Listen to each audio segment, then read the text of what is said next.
Disclaimer, perlu diingat bahwa konten dalam video ini hanya untuk tujuan hiburan dan informasi saja. Penonton diharapkan untuk tidak mengambil tindakan apapun berdasarkan informasi yang disajikan dalam video ini tanpa melakukan penelitian lebih lanjut dan mempertimbangkan saran dari ahli profesional. Semua pendapat dan pengalaman yang disajikan dalam video ini adalah pendapat dan pengalaman pribadi pembuat video. Melanjutkan cerita sebelumnya. Cerita diawali dengan memperlihatkan gedung teater Fortune. Terlihat Watson yang sedang memakan sebuah es krim. Sedangkan dari arah belakang, Kiss memanggil, "If, kita berhasil!" teriak Kiss menyapa Watson. Watson yang sedang bersandar di tiang bangunan teater Fortune langsung didatangi oleh Kiss. Pabrik setuju untuk memberikan pekerja buah sebagai subsidi suhu tinggi. Itu berarti kita bisa mendapatkan lebih dari 1.500 palux, ucap Kiss dengan sangat antusias. Dia lalu melanjutkan, "Iya, teruslah melakukannya. Aku akan memberikan 200 palux sebagai bonus kau." Watson membalas, "Tapi kita tidak punya kantong plastik." Mereka lalu pergi sambil mengendarai motor Kiss. Kiss lalu mengatakan, "Jika kantong plastik terdekat ada di kota 5. Watson lalu menimpali, "Kiss, apakah kau tahu seseorang di sana? Itu adalah pabrik grosir dan individu tidak bisa membeli tas di sana." Dengan terkejut, Watson menjawab, "Tidak, aku pikir kau punya koneksi." Dengan melirik Kiss, Watson membalas, "Aku juga tidak. Mari kita pergi ke sana dulu dan memikirkan rencana nanti."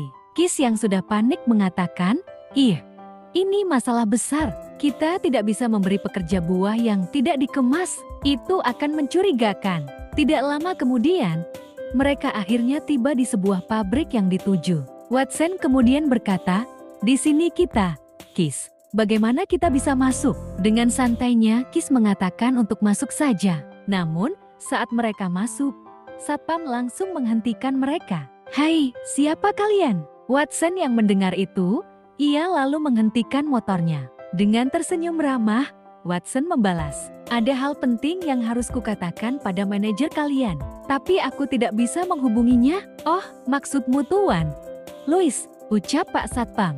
Watson lalu bertanya, "Di mana dia?" Pak Satpam memberitahu, jika kantornya adalah ruang pertama di sebelah kiri di lantai 3. Sambil menancapkan gas motornya, Watson mengucapkan terima kasih kepada Pak Satpam. Kiss lalu berkata kepada Watson, "Bahkan jika kita bisa bertemu dengannya, manajer tidak akan menjual tas kepada seseorang yang tidak dikenalnya." Dengan terus melihat ke arah depan, Watson mengatakan, "Biar aku yang bicara nanti." Tidak lama kemudian, mereka akhirnya menemukan kantor manajer. Tuan Louis yang mendengar sebuah ketukan di pintunya. Dia lalu mempersilahkan mereka untuk masuk. Tuan Louis lalu bertanya, "Siapa kalian?" Dengan tersenyum ramah, Watson memperkenalkan diri. "Tuan Louis, halo, aku Presiden Clark Fruit Company." Tuan Louis kembali bertanya, "Bagaimana kalian bisa masuk?" Watson kemudian menjawab, "Kami mengatakan kepada keamanan bahwa kami ingin melihat kau. Kami sedang dalam perjalanan ke kota Oceana untuk membeli kantong plastik. Kami mendengar bahwa produk kau berkualitas baik. Mungkin kami bisa membeli beberapa dari kau untuk bisnis ekspor buah kami." Ekspor buah, tapi kita berada dalam bisnis kemasan plastik yang tidak ada hubungannya dengan kalian. Setelah mendengar tanggapan Pak Louis, Watson kemudian mengeluarkan rokok. "Tidak seperti itu, Tuan Louis. Kita perlu tas untuk mengemas buah yang kita beli di Linston City," ucap Watson sembari menyodorkan rokok kepada Tuan Louis. Sembari menyalakan rokok Tuan Louis, Watson melanjutkan, "Untuk menghemat uang pada pengiriman tas, kami datang untuk melihat apakah kami bisa membuat kesepakatan dengan kau. Tapi kami ingin tas berkualitas. Kami adalah perusahaan besar." Sambil meletakkan tehnya di meja, Pak Louis menimpali, "Apakah perusahaan kalian milik negara atau swasta?" Namun, sebelum Watson menjawab pertanyaan Pak Louis, dengan tidak tahu malunya, dia berkata, "Dapatkah saya memiliki secangkir teh? Aku sedikit haus." Dengan agak terkejut, Pak Louis membalas, "Ah, maafkan aku, karena tidak memberi kau secangkir teh. Teh lokal ini tidak dikenal semua orang, tapi kuharap kau menyukainya," ucap Tuan Louis sembari dia membawakan sebuah teh kepada Watson. Watson lalu mengatakan kepada Pak Louis, Tuan Louis, kita perlu 1 ton tas dalam 2 minggu. Apakah pabrikmu mampu melakukan itu? Pak Louis yang mendengar jika Watson menginginkan 1 ton.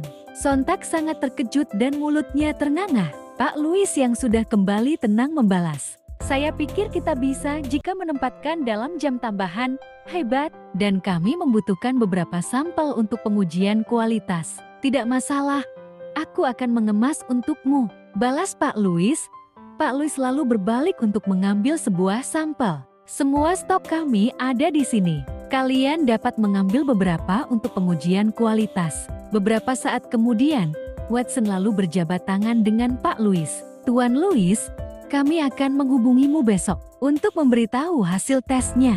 Sebelum mereka pergi, Pak Louis menawari untuk makan. Mau makan siang denganku di kantin? Tanya Pak Louis. Maaf, mungkin nanti, kami sedikit sibuk, balas Watson sembari menangkupkan tangan kepada Pak Louis. Watson pun lalu berbalik untuk pergi, sembari melambaikan tangan kepada Pak Louis, sambil mengikuti dari belakang. Kis yang sangat senang berkata, "Ih, mengesankan. Kita punya begitu banyak tas gratis." Watson lalu berbalik melihat Kis. Dia membalas, "Kis, telepon dia besok pagi untuk memberitahunya. Tas itu tidak memenuhi syarat dan membatalkan kesepakatan kita." Dan Kis mengiyakan jika itu tidak masalah. Setelah mereka kembali, Kis lalu mencoba tas plastik itu. Tas ini sangat tahan lama. Hai, Watson yang menghampiri Kis membalas, "Ayo, kau bisa berhenti sekarang. Kau bilang, kau akan mentraktirku makan malam di restoran negara, kan?" Kis yang mendengar itu, dia berbalik melihat Watson. "Tidak heran kau menolak untuk makan di rumahku." Sedangkan Watson berpikir, Richard penting dalam rencanaku. Aku harus membawanya dalam hal ini. Watson kemudian mengatakan kepada Kis, "Kis, ayo bawa Richard bersama kita." Kis yang mendengar usulan Watson membalas, "Kenapa?" "Dia memintaku untuk menipumu dalam permainan kartu terakhir kali." Dengan santai, Watson mengatakan, "Tidak apa-apa, dia tetanggaku. Lebih baik aku memperbaiki hubungan kita." Beberapa saat kemudian, cerita berpindah di State Restaurant. Terlihat Kis dan Watson yang sedang memandangi Richard yang makan dengan lahap. "Enak sekali, aku kelaparan," ucap Richard sambil mengunyah makanan. Setelah selesai makan, Kis lalu berpamitan dengan Watson dan Richard. "Sampai ketemu, Kis," ucap Kis sembari melambaikan tangan. Richard kemudian bertanya kepada Watson, "Ih, apa yang kau lakukan dengan Kis akhir-akhir ini?" "Tidak ada," jawab Watson singkat. Richard yang sangat penasaran kembali memaksa Watson untuk mengatakannya. "Katakan padaku, aku dengar kau membicarakannya saat makan malam." "Hitung aku." Sambil menggaruk kepalanya, Watson mengiyakan. Namun sebelum dia menyelesaikan ucapannya, Richard langsung menyela, "Ih, aku mengenalmu lebih lama dari Kis, bukan? Baiklah, biarkan aku memberitahumu." Setelah mendengarkan cerita Watson, Richard sontak terkejut dan berkata, "Jika memberikan beberapa buah untuknya lusa dan kau bisa mendapatkan 200 palux, aku tidak cemburu. Tapi kau tahu, dia memaksaku untuk menipumu saat kita bermain kartu. Jangan tertipu olehnya," ucap Richard memperingati. Sedangkan Watson yang mendengar itu bergumam, "Si brengsek ini, apa dia pikir aku bodoh?" Watson kemudian berkata kepada Richard, "Richard, terima kasih, tapi aku sangat miskin, sehingga dia tidak bisa menipu apapun dariku. Nah, bergabung dengan saya, dan saya akan memberikan 50 palux." Dengan senang, Richard langsung menyetujui tawaran dari Watson. Tidak lama kemudian, mereka yang telah pulang ke rumah. Richard lalu berkata kepada Watson, "Ih, bagaimana kalau kau datang ke rumahku dan kita berdua mengobrol?" Watson pun mengiyakan tawaran dari Richard. Berpindah di rumah Richard, Watson bertanya, "Richard, kau pemilik atau sewa tempat ini?" Sembari menuangkan air ke dalam gelas, Richard menjawab, "Aku menyewanya. Aku tak mampu membelinya." Watson lalu bertanya, "Sebagai satu-satunya tukang kunci di desa, kau pasti dapat banyak uang, kan?" Richard yang berbalik melihat Watson membalas, "Oh, aku sudah berhenti sejak lama." Didorong oleh keserakahan, aku merusak pintu tetanggaku dan ditangkap. Setelah mendengar pernyataan Richard, Watson lalu memberi semangat. Jangan biarkan keahlianmu terbuang. Bisakah kau tunjukkan cara membuka pintu? Tanya Watson dengan antusias. Sambil tersenyum, Richard mengatakan, baiklah, kita butuh ini untuk membuka pintu. Ucap Richard sembari memperlihatkan sebuah kawat kecil di tangannya. Dia lalu mengajak Watson untuk melihat bagaimana dia bisa membuka sebuah gembok dengan menggunakan sebuah kawat kecil. Perhatikan aku baik-baik. Dia lalu memasukkan kawat itu ke dalam sebuah gembok. Tidak lama kemudian, gembok itu langsung terbuka. Dengan sangat antusias, Watson lalu meminta Richard untuk mengajarinya keterampilan tersebut. Namun Richard langsung menolak. Aku tidak bisa jika kau menjadi pelaku kejahatan. Akan tetapi, Watson si otak jenius bisnis berkata, 100 paluks, ajari aku. Dan aku akan memberikan 100 paluks besok. Setelah kami membagikan buah, Richard, si mata duitan. Setelah mendengar tawaran Watson, sontak sangat kegirangan. Jangan tarik kata-katamu kembali. Oke lanjut. Cerita kemudian berpindah pada keesokan harinya di pabrik baja Linstan. Watson yang melihat Kiss, dia kemudian memanggilnya. Kiss yang melihat ada Richard di tempat itu bertanya, apa yang dia lakukan di sini? Dengan tersenyum, Watson menjawab, dia di sini untuk membantuku, Kiss. Tidak lama kemudian, Watson yang telah memasuki pabrik bergumam, Henry pasti berkolusi dengan Charles untuk uang saku. Pemasok di belakang Charles mungkin juga terlibat. Watson kemudian melirik ke samping karena terdengar langkah kaki yang merupakan langkah kaki dari Kiss. Kiss yang melihat Watson sontak kebingungan. Kau adalah... Namun sebelum dia menyelesaikan ucapannya, Watson langsung menyela. Dengan tersenyum, dia mengatakan, aku tidak terlihat seperti tukang kebun. Kiss yang menyadari jika itu adalah Watson. Dia langsung memberikan jempol. Sudah selesai. Semua paket buah ada di gudang sekarang. Saatnya pertunjukanmu. Pada saat jam makan siang, terlihat para pekerja yang sedang makan di kantin. Pada saat itulah Watson melancarkan aksinya. Dia lalu berkata kepada Richard, kita dapat membagikan buah saat makan siang. Ketika pekerja berada di kantin, untuk menghemat waktu dan energi. Oke, saya akan melakukan apa yang kau katakan, ucap Richard membalas. Setelah itu, mereka lalu menurunkan semua buah untuk dibagikan kepada para pekerja. Namun, terlihat Watson yang merasa kesakitan di perutnya. Richard yang melihat itu bertanya, ada apa? Sembari memegang perutnya. Watson menjawab, perutku sakit. Aku harus ke kamar mandi. Richard, cepat kerja. Aku segera kembali, ucap Watson sembari dia yang berlari pergi meninggalkan Richard. Sembari berlari, Watson bergumam, semua orang di kantin. Aku harus cepat. Ini kantor Henry. Dia lalu memutar gagang pintu. Dia mengunci pintu sebelum dia pergi untuk makan siang, pikir Watson. Dengan tersenyum licik, Watson mengeluarkan sebuah kawat di tangannya. Watson berkata, tapi aku mengharapkan ini. Kemudian, Watson memasukkan kawat itu ke lubang kunci pintu dan mempraktikkan keterampilan yang dia pelajari dari Richard. Tidak lama kemudian, pintu ruangan Henry berhasil dia buka. Watson kemudian masuk ke ruangan itu. Dia lalu mencari sebuah dokumen di rak buku Henry. Terlihat Watson yang melihat sebuah dokumen. Itu saja. Aneh sekali, tidak ada stempel. Di mana kontrak yang dicap? Ucap Watson kebingungan. Kemudian dia melihat ke rak buku itu kembali. Novel klasik. Henry tidak terlihat seperti orang yang suka membaca buku-buku ini. Gumam Watson. Watson kemudian mengambil salah satu dari buku tersebut. Saat dia menariknya keluar, buku tersebut tiba-tiba terjatuh. Watson berpikir, apakah buku yang berat merupakan sebuah penyimpanan? Buku yang terjatuh tadi lalu terbuka. Watson bergumam, ini kotak, itu hanya penutup. Watson kemudian melihat-lihat dokumen yang berada di dalam kotak tersebut. Setelah melihat salah satu dari dokumen tersebut, Watson bergumam, Henry, kau kacau, ucap Watson dengan lirikan tajam. Tidak lama kemudian, setelah Watson mendapatkan dokumen yang dia cari, dia lalu kembali ke tempat Richard. Kenapa kau butuh waktu begitu lama? Tanya Richard dengan kesal. Dengan menepukkan uang ke dada Richard, Watson membalas, ambil uangmu. 110 palux. Richard yang sebelumnya mengeluh, langsung bersikap ramah.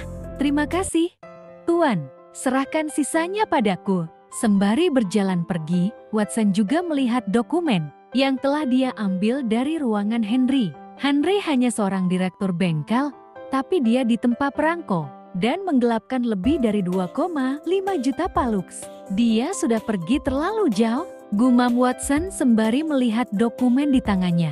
Oke, lanjut. Cerita kemudian berpindah di sebuah pinggir jalan. Terlihat seseorang yang menyapa Teresa. Sedangkan Teresa membalas, "Kalian datang lebih awal." Samuel yang juga berada di tempat itu berkata, "Kau tampak menakjubkan hari ini, Teresa." Sedangkan Teresa, dia terlihat terkejut karena melihat seseorang yang ada di tempat itu. "Kenapa kau di sini?" tanya Teresa. Samuel juga ikut menimpali, "Apa kau masih ingin jalan-jalan?" Masuk akal. Pria yang bercerai bebas melakukan apa saja. Perempuan baju ungu juga menambahkan, "Doris yang malang. Tidak mudah bagi wanita yang bercerai untuk menikah lagi." Dan kembali Samuel menambahkan, "Dia seharusnya meninggalkannya sejak lama." Sedangkan Watson yang mendengar semua ucapan mereka, dia hanya mengabaikannya dan terus berjalan ke arah Teresa. Samuel yang merasa diabaikan, terlihat sangat emosi. Dia lalu menarik lengan Watson. "Ih, lihatlah apa yang kau kenakan." Namun, Watson langsung berbalik dan memegang lengan Samuel. Dengan kesal, dia berkata, "Pikirkan bisnis kau sendiri." Dan Watson melanjutkan memelintir tangan Samuel ke belakang. Samuel yang diperlakukan seperti itu berkata, "Itu sakit, lepaskan aku." Si baju ungu yang melihat itu, sontak berkata, "Kau gila, biarkan dia pergi." Setelah mendengar itu, Watson pun lalu melepaskan tangan Samuel dan mendorongnya menjauh hingga menabrak si baju ungu yang menyebabkan mereka berdua terjatuh. Watson yang mengepalkan tinjunya berkata, "Jaga mulutmu, pengecut, atau kau akan ditendang karena terlalu berisik. Beraninya kau menghinaku seperti itu?" "Ih!" teriak Samuel dengan marah. Dengan santainya, Watson membalas, "Apa yang bisa kau lakukan padaku?" Samuel yang sudah sangat emosi berteriak, "Mendapatkan sedikit uang dari ayahku membuatmu begitu sombong. Ayahmu, Henry, kematiannya akan datang." Dengan kesal, Samuel membalas, "Tutup mulutmu atau aku akan." Namun sebelum Samuel menyelesaikan ucapannya, Watson lalu mendekat ke wajah Samuel. "Kau akan apa, Samuel? Coba pikirkan.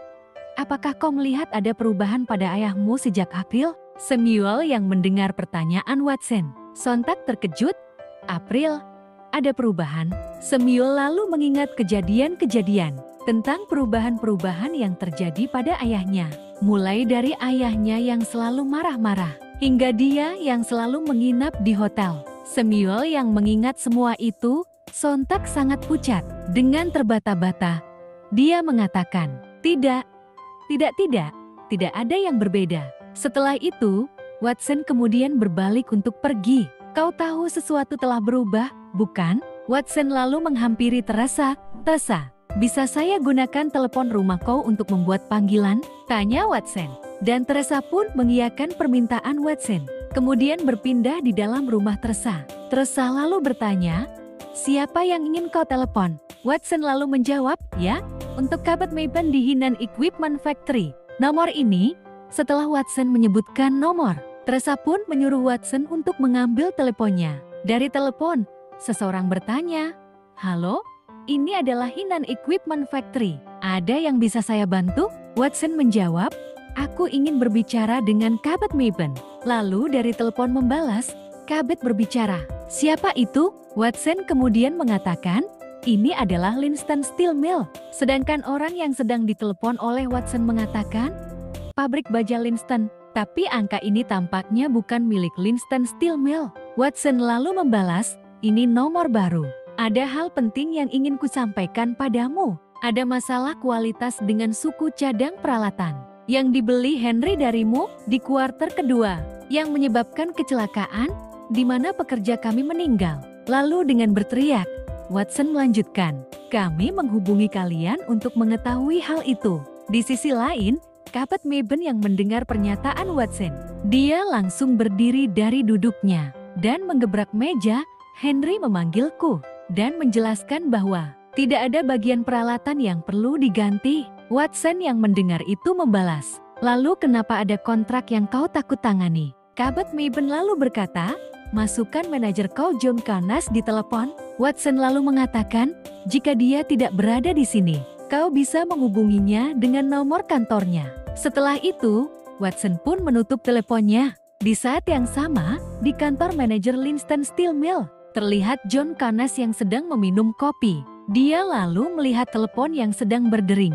Dia kemudian mengangkat telepon tersebut. Namun, John Canas baru mengatakan halo. Kabet Mabon langsung ngegas duluan. "Tuan Canas, aku tidak mengetahui kontrak apapun dengan Henry." Tuan Canas yang belum mengerti, dia lalu berkata, "Tenang, apa yang terjadi?" "Maksudku, aku tidak menjual suku cadang apapun untuk Henry di kuartal kedua," ucap Kabet Mabon dengan marah. Tuan Keynes yang mendengar pernyataan Kabet Mabon sontak terkejut. "Apa? Dia tidak membeli suku cadang darimu?" "Dari bulan April sampai Juni," Kabet Mabon membalas, "tapi pekerja kalian menelepon dan menanyaiku. Dia bilang, kau akan menuntutku." Tuan Canas yang sudah mengerti, dia lalu menanyakan nomor telepon yang menelepon Kabet Mabon. Setelah pembicaraan dalam telepon berakhir, terlihat Tuan Keynes yang berpikir.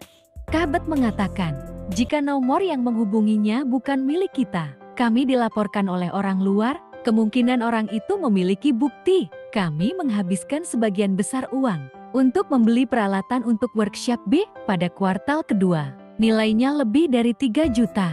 Jika Henry memalsukan kontrak, dari mana dia mendapatkan peralatan baru?" "Tunggu." Dengan panik, Tuan Canas berkata, "Beberapa orang di bengkel B meninggal karena kesalahan operasi." Tuan Canas yang telah mengerti garis besar permasalahannya, dia langsung berlari dan menuju telepon kantor. Dia lalu menghubungi Calvin. "Calvin, matikan semua peralatan di bengkel B sekarang juga, dan jangan beritahu Henry tentang hal ini." Tuan Canas lalu mengetik nomor di telepon. Pada saat yang sama, masih di rumah Teresa, Watson berkata, "Sudah waktunya." Dan benar saja, telepon yang sudah ditunggu-tunggu oleh Watson akhirnya tiba. "Seperti yang aku harapkan," ucap Watson sembari tersenyum. Tuan Canas yang menelepon Watson berkata, "Halo, ini John Canas, manajer Linston Steel Mill." Watson yang sudah mengetahuinya, langsung saja mengatakan, "Aku punya semua bukti kejahatan Henry." Tuan Canas yang mendengar itu, dia lalu menyuruh Watson untuk melanjutkannya. Henry memperoleh lebih dari 3 juta setelah menekan kontrak pembelian antara Hinan Equipment Factory dan Linston Steel Mill. Kemudian, dia membuat kesepakatan dengan Sik Equipment Factory dan menghabiskan 500.000 palux untuk membeli peralatan yang dibutuhkan, ucap Watson menjelaskan. Sontak, Tuan Canas yang mendengar pernyataan Watson sangat terkejut. "Apa? Kau punya buktinya?" tanya Tuan Canas. Dan Watson mengiyakan pertanyaan Tuan Canas. Lalu Tuan Canas meminta untuk bertemu dengan Watson. Namun Watson membalas, "Tapi sebagai manajer, kau sebaiknya memanggil polisi sekarang. Dalam kasus kau dicurigai sebagai kaki tangannya." Tuan Canas pun mengerti, lalu mengakhiri telepon. Setelah itu, Tuan Canas berpikir dia terdengar muda, tapi bijaksana. Di sisi lain, Watson bergumam, "Jati dia berutang budi padaku sekarang. Dan mengingat dia manajernya, polisi akan bertindak lebih cepat." Sedangkan Teresa yang sedang melihat Watson bertanya-tanya, apakah dia berbicara dengan manajer Linston Steel Mill di telepon? Dan itu tampak seperti masalah besar. Sedangkan di sisi Tuan Canas, dia langsung keluar dari kantornya dan menyuruh seseorang untuk mencarikannya sebuah mobil. Lalu dengan terburu-buru, Tuan Canas segera pergi mengendarai mobil untuk bertemu dengan Watson. Tidak lama kemudian, terlihat ada sebuah ketukan di pintu Teresa. Watson yang mendengar itu, dia lalu berjalan ke arah pintu untuk membukanya. Setelah Watson membuka pintu, tampak Tuan Canas yang terkejut. Itu kau?" Lalu dia melanjutkan dengan bergumam, "Orang tuanya adalah pasangan yang meninggal dalam kecelakaan itu." Watson pun kemudian mempersilahkan Tuan Canas untuk masuk. "Silakan masuk, Tuan Canas. Ini adalah apa yang saya temukan," Silakan lihat. Setelah Tuan Canas melihat dokumen itu, dia bergumam. Kontrak dan tanda tangan sudah cukup untuk menghukum Henry. Tuan Canas selalu memegang bahu Watson. Anak muda, kerja bagus.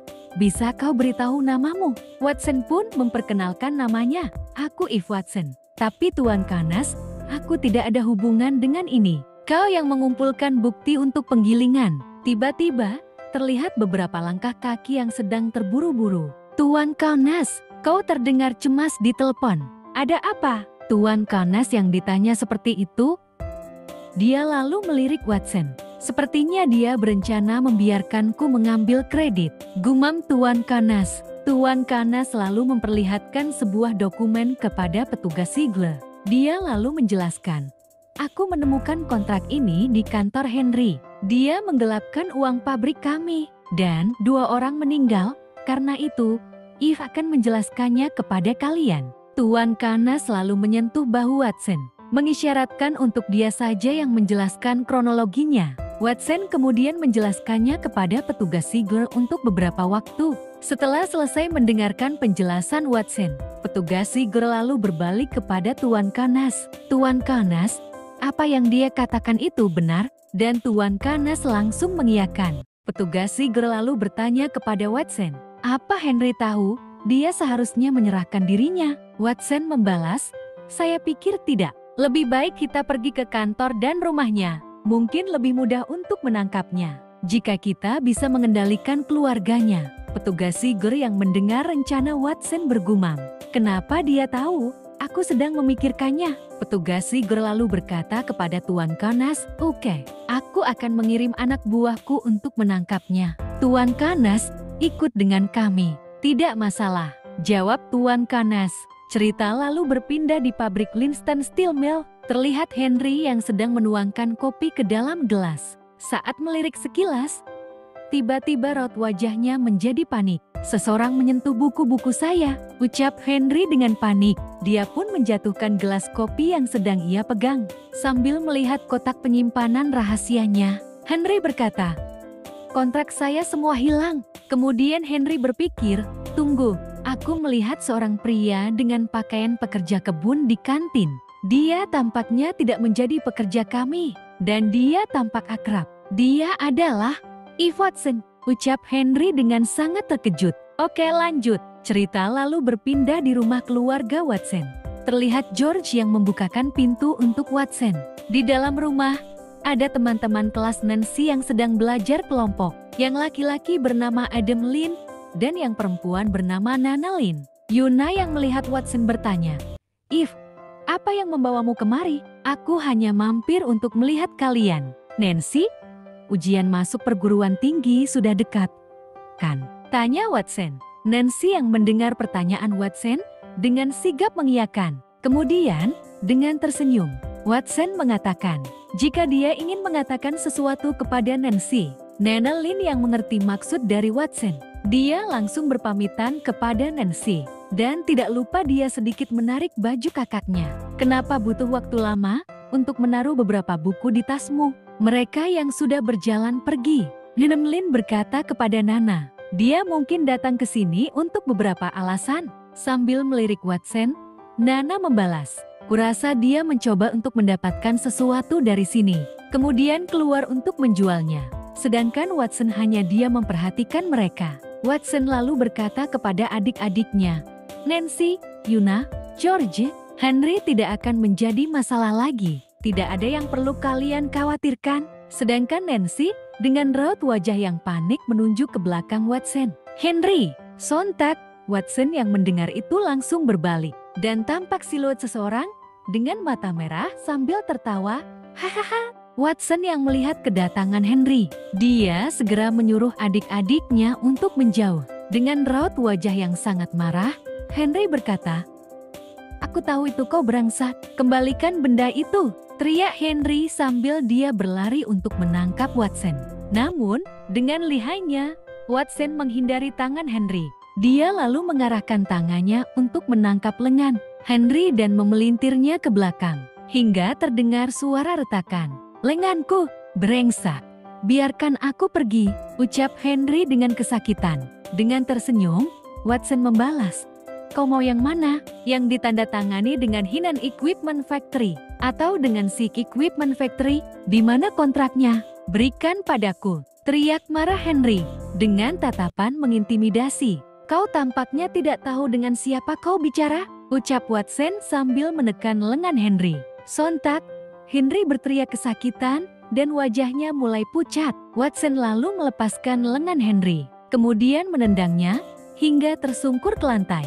Kemudian dia berjalan untuk mengambil sebuah botol dan memecahkannya. Nancy dan Yuna yang melihat itu sontak sangat terkejut. Watson lalu mengarahkan pecahan botol itu ke arah leher Henry. "Kau tahu sekarang?" Dengan menelan air liurnya, Henry mengatakan iya dengan terbata-bata. Dengan wajah yang sangat pucat, dia kembali mengatakan iya. "Betulkah?" tanya Watson sembari melayangkan tinjuan ke wajah Henry. Hal itu membuat Henry terjatuh ke belakang dengan tubuh yang gemetar ketakutan. Henry kembali mengatakan, "Aku berkata, aku bilang iya. Apa yang kau inginkan?" tanya Henry sembari mengusap darah di sudut mulutnya. "Untuk memberimu pelajaran, untuk Nancy dan orang tuaku," ucap Watson dengan mengepalkan tinjunya. Sedangkan Nancy, dia terlihat sangat marah dan ingin menghajar Henry. Namun dia dihentikan oleh Yuna. "Eve, aku tidak ada hubungannya dengan kematian orang tua kalian. Kami sudah berteman selama bertahun-tahun. Aku juga menyesal untuk itu," teriak Henry menjelaskan. Dengan santainya, Watson menimpali, "Oh, aku mengerti." Dengan tatapan serius, Henry melanjutkan, "Ya, aku serius. Jika mereka tahu kau mengambil kontrak pabrik itu, kau akan dipenjara." Kedengarannya serius. "Baik, ayo kita dapatkan kontraknya," ucap Watson. "Di mana mereka?" tanya Henry. Watson lalu merangkul Henry. "Kenapa? Apa kamu kira aku akan membawanya kemana-mana? Jadi kau akan membawaku untuk mengambilnya?" tanya Henry. Di sisi lain, Nancy dan Yuna yang melihat itu menjadi kebingungan dan bertanya-tanya. Watson lalu melirik mereka dengan tersenyum supaya mereka tidak khawatir. Terima kasih telah menonton video kami. Kami sangat berharap Anda menikmati konten yang kami sajikan. Jangan lupa untuk like dan subscribe channel kami untuk mendapatkan update video terbaru. Jika Anda menyukai video ini, jangan lupa tinggalkan komentar di bawah. Kami sangat ingin mendengar pendapat dan saran Anda untuk meningkatkan kualitas konten kami. Sampai jumpa di video berikutnya.